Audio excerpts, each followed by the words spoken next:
I'm out of the studio and out on the street. Or am I? Backdrops like this one have long played a role in the movies, as you're about to see in what we're calling a background report from John Blackstone. They're just paint and canvas. But in Hollywood's golden age, painted backdrops played a vital role in the magic of movies. I just met a girl named Marie. Creating cities, sunsets, or anything else that a director could imagine. You could see the bricks and how they're laid. And art instructor Karen Maness appreciates every brushstroke. The backdrop is part of extending the world of the set. Oftentimes it was just seen outside windows. Did I hear you say that you were a writer? But sometimes it even included the entire world of a set on a soundstage and creating that environment. Take The Wizard of Oz. You open up into that first view of Oz to see that entire space shaped by paintings. Maness is co-author of The Art of the Hollywood Backdrop. Art, she says, that has often gone unappreciated. Impressive, but Designed to be invisible. why write a book about it? Because they're some of the largest paintings ever created by exceptionally skilled artists, never recognized, never credited, and part of what makes these films extraordinary.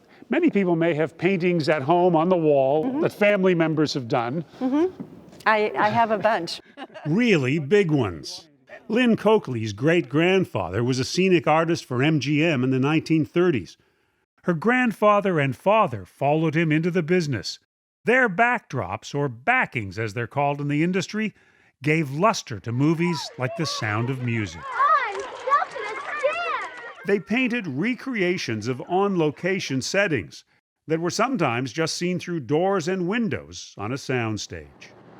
Both my grandfather and my father painted this backing along with 7 other ones that were used around the gazebo, at the convent. What makes this look so realistic?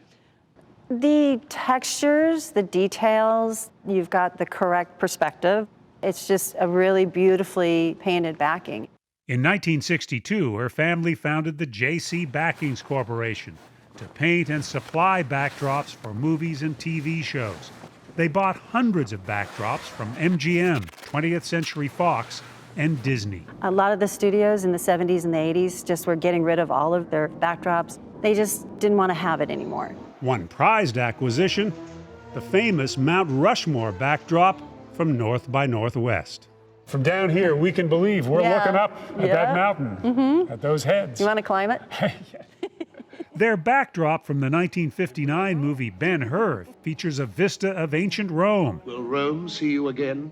And in 2015, it was seen again in the Coen brothers movie Hail Caesar.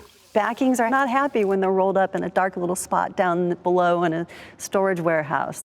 Then this backdrop must be awfully content. It first appeared in the 1949 film The Fountainhead. Then it provided a view of New York City on the Jeffersons. Oh, you shouldn't have, but I'm glad you did. Until it wore out and was repainted. And already has rented over 30 times and to different TV shows like Felicity, the original Roseanne, The Practice. Lynne Coakley, who is now president of J.C. Backing, says that painted backdrops still make up about a third of the company's rentals. And this is a backlit photo backing. With new technology, J.C. Backings also creates photo and vinyl backdrops that can be dazzling. And voila, you have night. If done well, a painted backdrop and a photographic backdrop should make no difference. Production designer Tom Walsh uses photographic backdrops on the set of the Fox TV series Deputy. This is looking east from the Hall of Justice building. But the old ways remain his first choice. I still prefer to always use a painted backdrop whenever possible because I think they light better. And you can interpret the reality as opposed to just take a photograph, and what the photograph is what you get. You know, as the industry itself is changing and the way they make movies changes, there is this feeling that we need to start thinking about preserving the old things. Mary McNamara, culture columnist for the Los Angeles Times, first wrote about efforts to save old hand-painted backdrops that often were just thrown away. What's lost when a lot of these artifacts disappear? Well, the tangible history of Hollywood, and also some of these things are works of art in themselves. Even Lynne Coakley had more painted backdrops than she needed when the company moved to new quarters.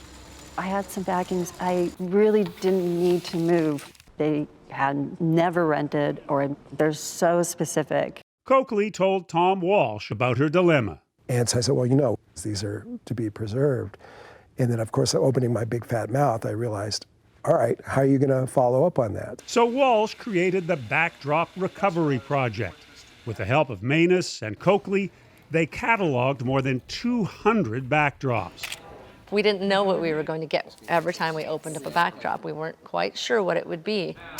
There was an old vaudeville oleo drop, and no one knew what it was from, really. And we opened it up, and I went, I've seen that drop. I did a riddle, my baby's okay. Ask me a riddle. It was from the classic musical, Singin' in the Rain. It was like seeing an old friend, exhilarating. Other backdrops were from a different orbit, like this one from Forbidden Planet. Look at the color of that sky. Yeah, but I'll still take blue. And then it was my job to go around the world and, hey, you want a little 90-foot wide piece of art for your wall? But lo and behold, it worked. Some went to museums, some to institutions like the University of Texas at Austin, where Karen Maness uses them to inspire her students. Come on over. It's thrilling to see my students learning from these ghosts. Walsh is still looking for homes for some 60 backdrops, but he's pleased with their progress. They're finding a new life. There's a life after death for the art of Hollywood.